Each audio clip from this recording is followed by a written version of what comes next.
una nuova attività per la vostra comunità, ma soprattutto una nuova occasione per avere nuovi posti di lavoro. Sì, si parte con 30 nuovi posti di lavoro qui a Resana. Parlando con la proprietà c'è anche la possibilità che vengano aumentati, quindi speriamo bene. In tempi difficili per l'occupazione, soprattutto giovanile, fa notizia il taglio del nastro di una nuova attività che crea posti di lavoro a doppia cifra.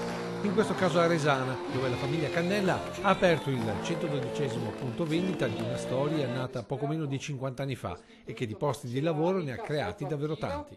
Qual è il segreto per arrivare a 87 anni con un successo del genere?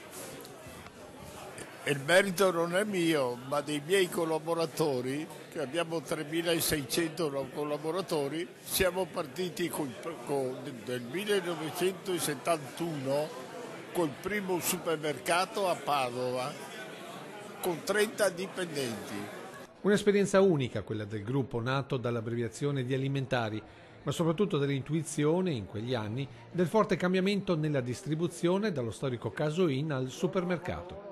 L'antico Casoin rimarrà ben poco. Oggi noi assumiamo, sia per vendere il pesce fresco, assumiamo dei cuochi, perché le donne non sanno fare da mangiare. E nella continua evoluzione, per Francesco Cannella, il futuro sarà con meno centri commerciali e in genere meno distribuzione in grandi spazi.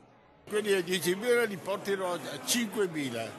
E l'ideale nel Veneto, per la nostra azienda, è da 1.500 a 2.500. Negozi che per il patron di Ali dovranno confrontarsi sempre di più anche con il commercio virtuale. Purtroppo sì, perché la comodità, la gente è sempre più impegnata e ha meno tempo per fare la spesa.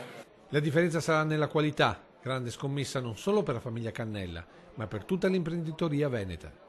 Una volta bastava mangiare, oggi tutti vogliono la qualità. È uno dei nostri successi, perché io ho sempre creduto alla qualità e alla freschezza dei prodotti.